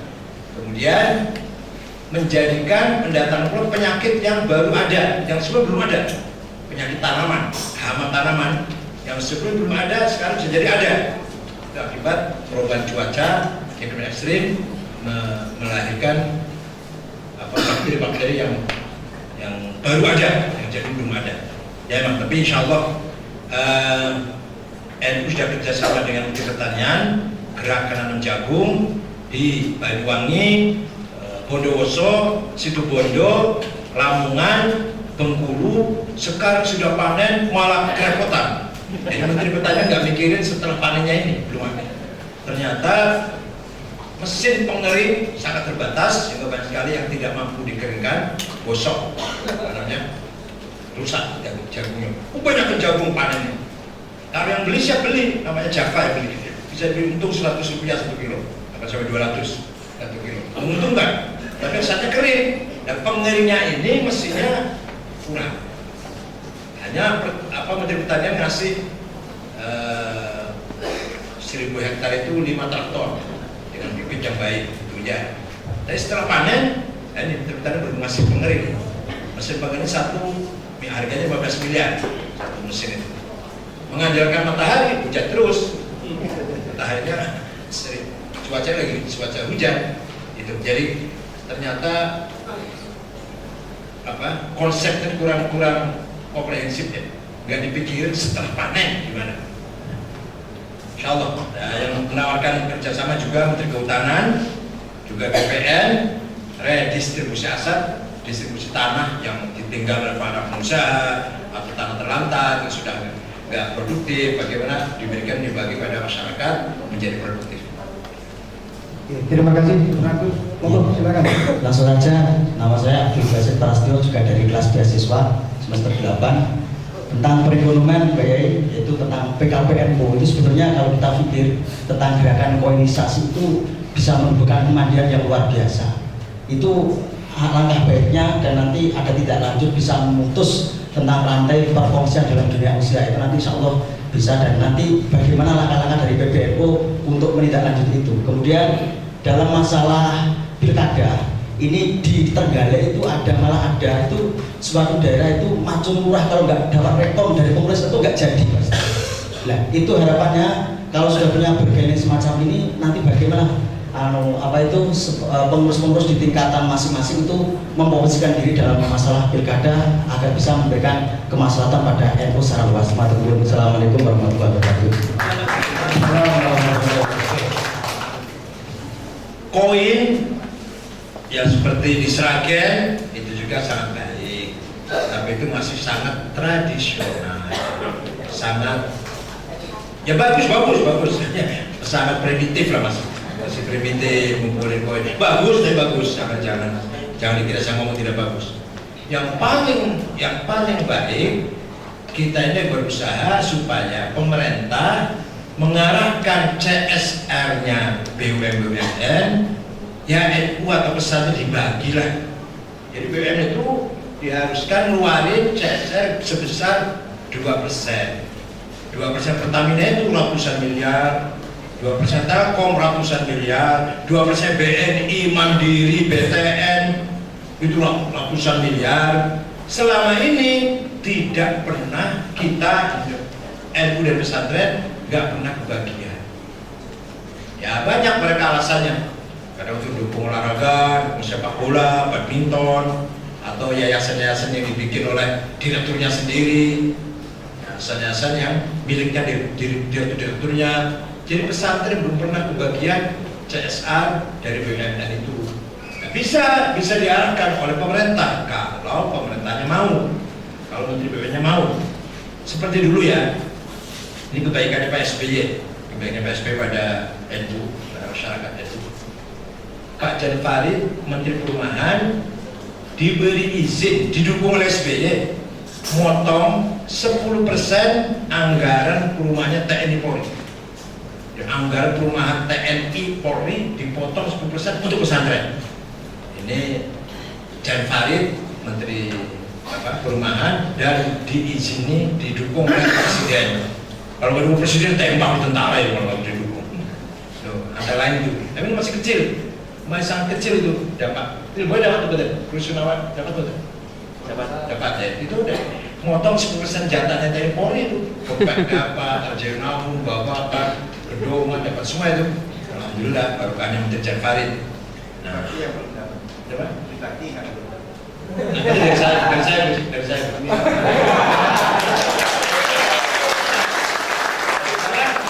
Bisa saja ngajukan minta Rusunawa itu ke PPR, Menteri Perumahan, bisa. Tapi nggak segampang, nggak sebesar dan tidak sebanyak dan segampang ketika Jan Farid didukung oleh SP. Yang kedua apa tadi? Jadi monggo, gerakan poin monggo itu bagus, tapi itu masih sangat konvensional, sangat tradisional. Kalau bisa, kita bisa minta pada pemerintah mengarahkan kepada BUMN agar CSR-nya diarahkan ke, nggak usah semua deh, sebagian ke NU dan ke pesantren, nggak usah semua enggak, sebagian NU dibagi lah. Pertanyaan kedua, bagaimana pengurus NU menghadapi pilkada? Itu raji'un ila kulli syakhsin, ila nafsihi, tergantung kemaslahatan, silahkan sendiri-sendiri. Kalau ada ketua NU mau dukung si A, asal jangan atas nama NU, monggo. Jangan sama NU, kalau NU nggak boleh mendukung. Atas nama pribadi monggo. Apalagi ada maslahatnya, Masya Allah. Sorban bisa ganti, sarungnya bisa BAS, ya nggak apa-apa. Namanya kemaslahatan, monggo. Tapi atas nama pribadi, bukan atas nama NU. Nggak boleh mendukung calon gubernur pakai stempel NU, ada kopnya NU, nggak boleh. Ya kalau kiai NU mendukung Gus Sais, monggo. Saya juga dukung pribadi, bukan ketua umum PBNU, bukan. Saya juga dukung Gus Sais, mendoakan dan mensupport dan mengharapkan Gus Sais. Jadi tergantung masing-masing pribadinya, Pak, dukungan politik itu. Terima kasih. Itu tadi termin yang pertama. Termin yang terakhir kedua masih saya saya buka 3 lagi. Saya ingin yang perempuan, ada nggak? Perempuan, 1 dapat, 1 alhamdulillah. Ada lagi? Perempuan, ada lagi? Iya. Ada perempuan yang mau sama Pak Ronggo, silakan. Nggak ada ya. Oke, berarti 1, 2. Silakan untuk mengambil tempat, siap-siap untuk dieksekusi. Ladies first. Assalamualaikum warahmatullahi wabarakatuh. Nama saya Al-Munaila dari Mahasiswi Pasca Sarjana. Ada 2 pertanyaan yang saya mau ajukan. Pertama tentang viralnya berita tentang Ansor yang mengumandangkan secara bahasa ini pada Arafah. Bagaimana hukumnya? Yang kedua adalah saat ini juga viral ya berapa minggu ini tentang beribu-ribu ton narkoba yang masuk Indonesia. Bagaimana sikap PBNU atau programnya untuk menghambat banyak narkoba, terutama karena ada indikasi ingin menenggelamkan Indonesia atau menguasai Indonesia dengan cara narkoba tersebut. Oke, terima kasih. Wassalamualaikum warahmatullahi wabarakatuh. Waalaikumsalam. Langsung. Bentar dulu. Tawaf, sa'i, wukuf itu ibadah fi'liyah, ibadah kerja, bukan ucapan. Jadi sampean tawaf, sa'i didorong pakai kursi, tidur, sah. Tawaf, sa'i, meneng, sah. Orang bismillah, orang sholat, asal niat, ya harus niat. Baginya terus meneng, sah. Jadi baca doa ya sah, gak baca doa ya sah. Diem saja ya sah. Tidur didorong sah. Ngobrol, saya ngobrol bareng, telepon-teleponan sah. Apalagi yang lewat tol.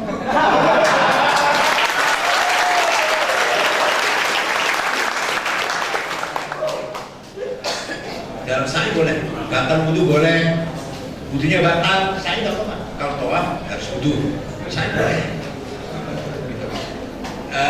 Yang kedua, narkoba ini musibah nasional, bukan musibah pekerjaannya NU, bukan kerjaannya semua negara terancam dengan arus narkoba yang sudah didesain sejak lama. Indonesia menjadi sasaran. Dan sayangnya waktu dulu pemerintah Indonesia menganggap ringan, bukan remeh. Itu cuma lewat saja, narkoba ke Indonesia cuma lewat, tujuannya Australia katanya. Salah. Ternyata pabrik yang terbesar sabu-sabu seluruh Asia di Tangerang. Udah ketangkap, udah lama sih. Ternyata aliran narkoba yang diseluruhkan melalui pelabuhan-pelabuhan tikus. Kita kan negara laut ini, maritim, gampang sekali bersandar itu. Tidak harus pelabuhan yang resmi. Itu kemarin sudah ketangkap 1 ton, kemudian 1 ton 3,3, kemudian 3 ton. 3 ton kalau disebarkan di Indonesia, gila kabeh, gila semua itu orang pemuda Indonesia ini. Dan ini memang musibah, narkoba sangat mengerikan, sangat mengerikan. Dan dengan cara bagaimanapun bisnis narkoba akan tetap dijalankan oleh mereka, karena menguntungkan sekali. Ada faktor keuntungan ekonomi, ada juga niat untuk merusak generasi bangsa di sini. Ada yang berupa permen di dalamnya ada narkoba. Oleh ketagihan akan terus mengerjakan permen itu. Walhasil hukum harus tegas, pemerintah harus tegas, harus terus diselesaikan sampai ke dalangnya, jangan cuma pemakai itu adalah korban. Dalangnya siapa? Innal ladzina yuharibuna Allah wa rasulahu wa yas'auna fil ardi fasada ayyuqtalu aw salamu aw tuqata aydihim arjulun khilaf aw yunfau minal ayat piros atau belur dewe. Terima kasih. Berikutnya monggo silakan. Bismillahirrahmanirrahim.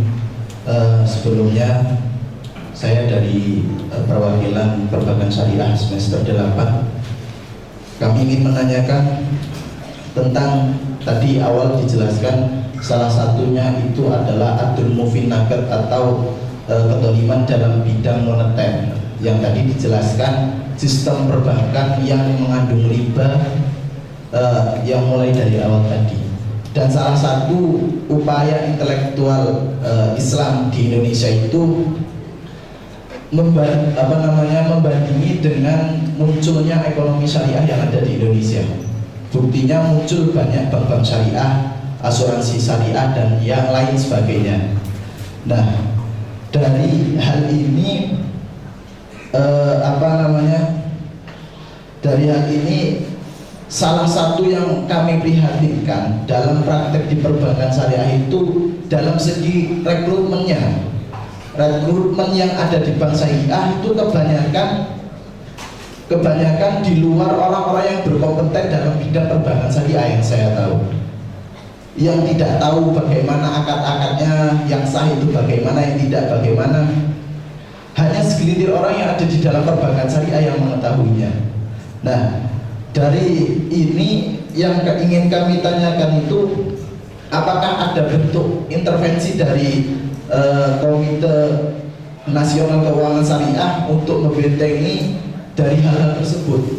Kan ketika kok nanti prakteknya yang ada di lapangan itu nanti tidak tahu orang-orang yang sah akadnya itu seperti apa, apakah tidak nanti membunuh ekonomi syariah yang sedang muncul seperti itu? Terima kasih.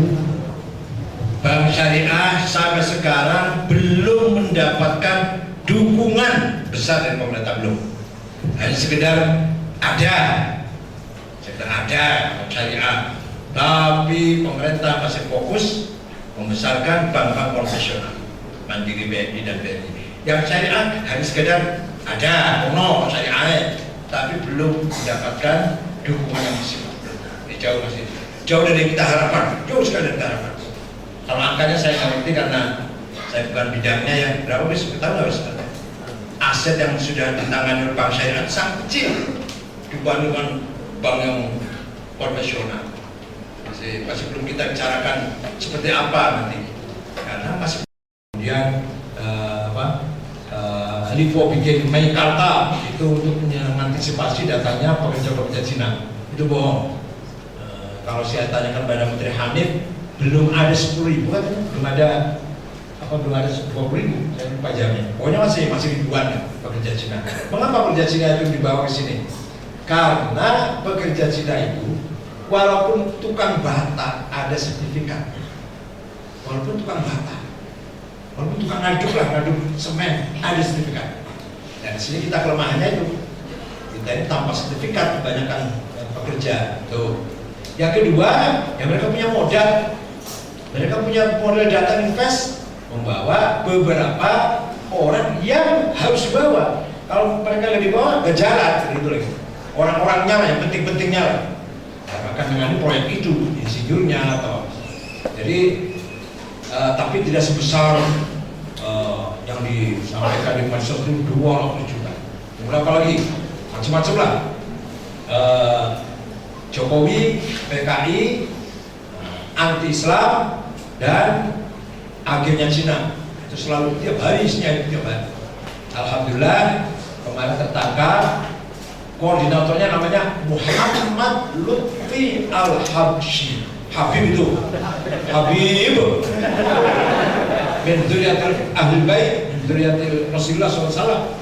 Habib Lutfi Al-Habsyi, alamatnya di tempat dalam. Itu koordinatornya. Nanti banyak sekali sini dia buat cabang bangunan. Yang cabang ini 8 orang, cabang 8 orang. Lutfi ini pernah kerja di BAIS, di Badan Intelijen Angkatan Darat. Siap. Nah, makanya saya juga komentar, Pak Wiranto Menko Polhukam komentar, polisi segera ungkap siapa di belakangnya, bosnya siapa, jangan cuma koordinator, bosnya siapa. Luar biasa itu, yang luar biasa fitnahnya itu. Saya katanya NU dikasih uang 1,5 triliun, itu bukan dikasih, ditawari pinjaman, itu pun sangat rumit sampai sekarang belum.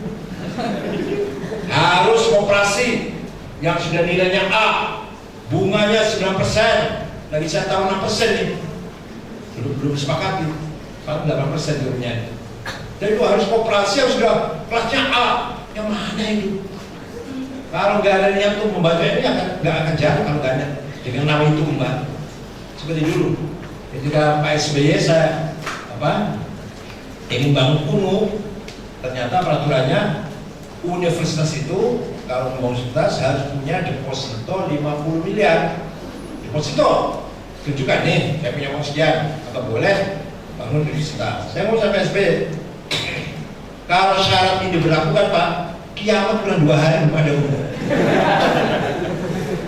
Sampai kiamat pun nggak akan ada. Udah, terus saat itu Pak SBY resmi perintah pada Pak Nuh supaya menghapus syarat itu untuk NU.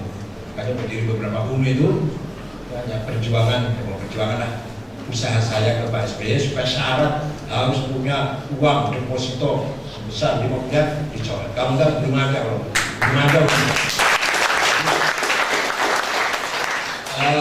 Gini aja,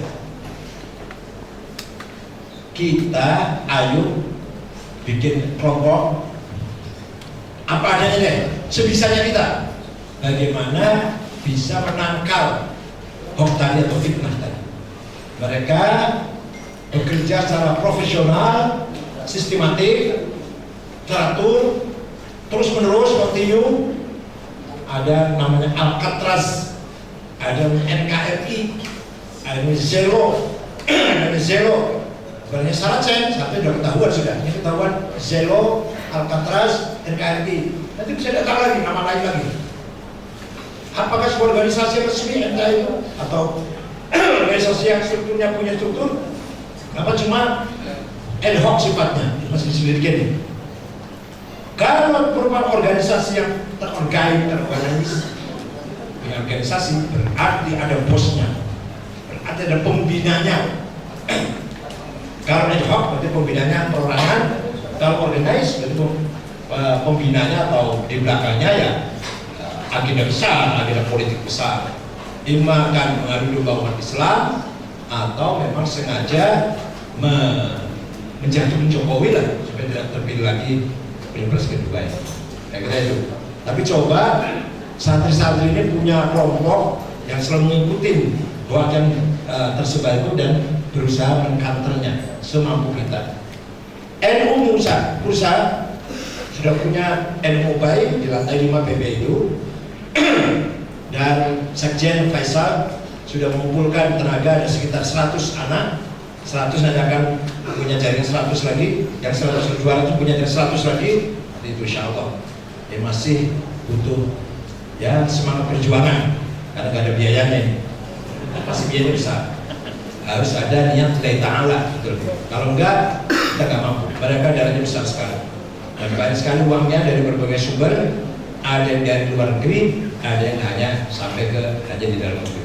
Ada tujuan politik, ada tujuan domba agama, ada tujuan merusak budaya, ada yang tujuannya sepele yang jangka pendek, pilpres atau ya pilpres yang paling ditargetkan.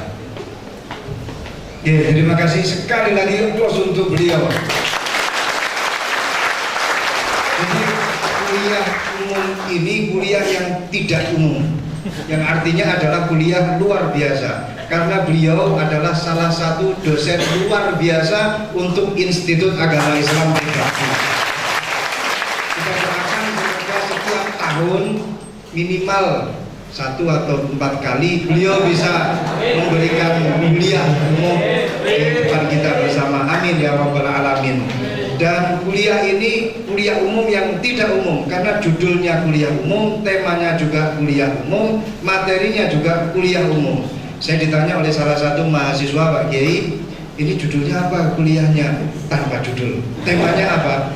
Tanpa tema. Karena beliau adalah yatabahar fi jami'il ulum. Dan saya ingin menyampaikan satu amanah dari beliau Romo Kiai Abdullah Kafabihi Mahrus selaku Rektor Institut Agama Islam Tribakti, dan memberikan amanah kepada saya untuk menyampaikan kepada beliau, karena juga beliau Rois Syuriah PBNU yang memberi kuliah umum Kiai Said, yang memberikan mata kuliah Kiai Said, dan diminta yang doa pun juga Kiai Said.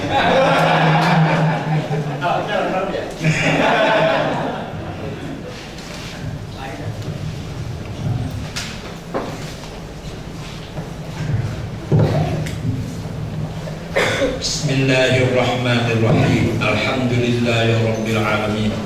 Allahumma sholli sholatan kamilatan wa sallim salaman tamman ala sayyidina Muhammadin alladzi tanhallu bil qadatan farju bil qurab wa tuqda bil hawaij wa tunalu bil raghaib wa husnul khatim wasal ghamam biwajhil karim wa ala alihi wa sahbihi fi kulli waqtin wa nafasin bi adadi kulli ma'lumin lak. Ya Rahman ya Rahim ya Qawi ya Matin ya Fattah ya Alim ya Razzaq ya Karim ya Hayy ya Qayyum ya Ghiyathal Mustaghithin aghithna wal muslimin.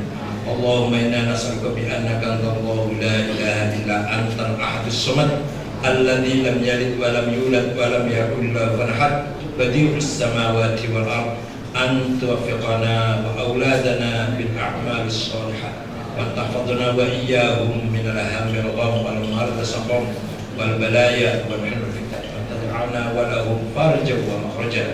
Allahumma inna nas'aluka bi maq'adil 'izzi min 'arsyik wa bi muntahar rahmatin min kitabik wa bismikal a'la wa masdikal asna wa syiraqin nuri wajhikal ajal adla wa bi fadlikal karim wa judikal amin wa bi kalimatikal tammat allati la yujawizuhunna ba'u wa la fajir.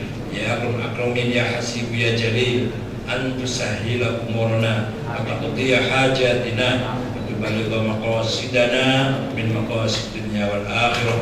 Allahumma innahu laysa fis samawati dawarat wala fil ardi ghamarat wala fil jibali nadarat wala fil bihari qatarat wala fil nufusi qatarat wala fil uyuni lahdat wala fil ashjari warqat wala fil ajsami harakat illa wa hiya bika 'arifat wa laka musyahidat 'alaika dalat wa fi mulkika mutahirat fa bil qudrati allati sakharta biha ahlul ardi was samawat sakhir li nahdhatil ulama qulubal makhluqat sakhir li hadhil ma'had qulubal makhluqat sakhir lana jami'an qulubal makhluqat wa 'attif qulubal alamin bismihim 'alaina wal bisna qabulan bisal mahad. Allahumma inna nashkuruka dha'fa quwwatina wa qillata hilatina wa hawanana 'ala an-nas ya arhamar rahimin anta rabbuna wa rabbul mustad'afin إلى من تكلنا إلى أبعاد يتهجموننا أم إلى أعداء ملكوا أمورنا غير أن عافيتك هي أوسع لنا نعوذ بنور وجهك الذي أشرقت له الظلمات وأسرت عليها الدنيا والآخرة من أن ينزل بنا غضبك أو يحل علينا سخطك لك العقبى حتى ترضى ولا حول ولا قوة إلا بك يا منور القلوب نور قلوبنا وقلوب أولادنا بنور هدايتك كما نورت الأرض بنور شمسك أبدا أبدا يا ذا الجلال والإكرام ربنا اختم لنا بالإيمان والإسلام واجعل عند انتهاء آجالنا من هذه الدنيا آخر كلامنا كلمة لا إله إلا الله رب يسر ولا تعسر خير وليتلطف على يشعرن بكم أحدا ذلك لمن خشى ربه ونسألك في نحورهم ونعوذ بك من شرورهم ربنا آتنا في الدنيا حسنة وقنا عذاب النار وصلى الله سيدنا محمد النبي الأمي وعلى آله وسلم سبحان ربك رب العزة عما يصفون وسلام على الحمد لله رب العالمين الفاتحة بسم الله الرحمن الرحيم من يا رحمن ساعدني يا رحمن اشرح صدري قرآن املأ قلبي قرآن واصلح حياتي قرآن رحمن رحمن ساعدني يا رحمن اشرح صدري قرآن املأ قلبي قرآن واصلح حياتي قرآن لله لله يعفو أملي لله ولحفظ كتاب الله من أول بسم الله للختم وللردوان رحمن يا رحمن ساعدني يا رحمن اشرح صدري قرآن